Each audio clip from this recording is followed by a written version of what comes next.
রোজা রেখে দুপুরবেলা এরকম উন্মুক্ত আকাশের নিচে আজকে আমাদেরকে কর্মসূচি পালন করতে হচ্ছে, এটা আমাদের প্রত্যাশা ছিল না।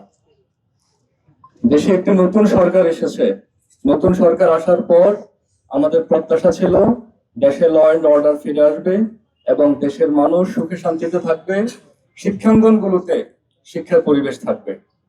কিন্তু পরপর শিক্ষা প্রতিষ্ঠানগুলোতে যা চলছে এটাও আমাদের প্রত্যাশা ছিল না।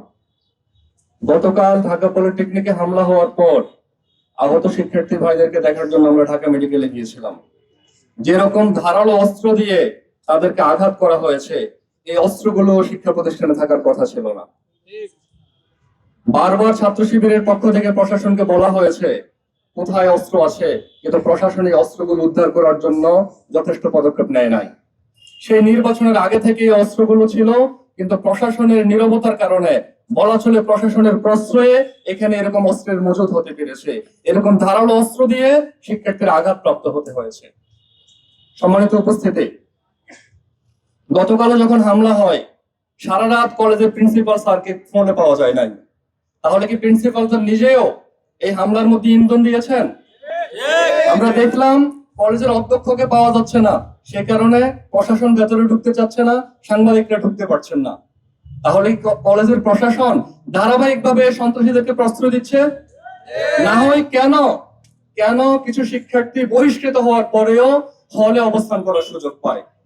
আমরা দৃঢ়তার সাথে বলতে চাই এই প্রশাসনকে অবশ্য জবাবদিহির আওতায় আনতে হবে, যাদের কারণে নিরপরাধ শিক্ষার্থীরা হামলার শিকার হতে হয়েছে। সম্মানিত ভাইরা, এই যে এলাকা, গতকাল ঢাকা পলিটেকনিকে এরকম সন্ত্রাসী হামলা হয়েছে। কিছুদিন আগে আমরা দেখেছি তেজগাঁও কলেজে ছাত্রদল একটা শিক্ষার্থীকে খুন করেছে। পাশেই তিতুমির কলেজ, সেখানে ছাত্রদল অবৈধভাবে হলের সিটগুলো দখল করে রেখেছে। এই এলাকাকে ছাত্রদল সন্ত্রাসের অভয়ারণ্যে পরিণত করছে, কিন্তু প্রশাসন নীরব ভূমিকা পালন করছে। কিন্তু প্রশাসনের নীরব ভূমিকা আমরা দেখতে চাই না। আমরা প্রশাসনের সক্রিয় ভূমিকা দেখতে চাই সন্ত্রাসীদের বিরুদ্ধে। আমরা নতুন সরকারকে বলতে চাই, আপনারা এই সন্ত্রাসীদের বিরুদ্ধে দৃঢ় হন, এই সন্ত্রাসীদের বিরুদ্ধে পদক্ষেপ গ্রহণ করুন। না হয় আগের সরকার সন্ত্রাসীদেরকে প্রশ্রয় দিয়ে যে পরিণতির মুখোমুখি হয়েছে, ছাত্র জনতা আপনাদেরকেও সেম পরিণতির মুখোমুখি করবে। এদেশের ছাত্র জনতা ফ্যাসিস্ট হাসিনাকে কিভাবে বিতাড়িত করেছে আমরা কিছুদিন আগে সাক্ষী হয়েছে।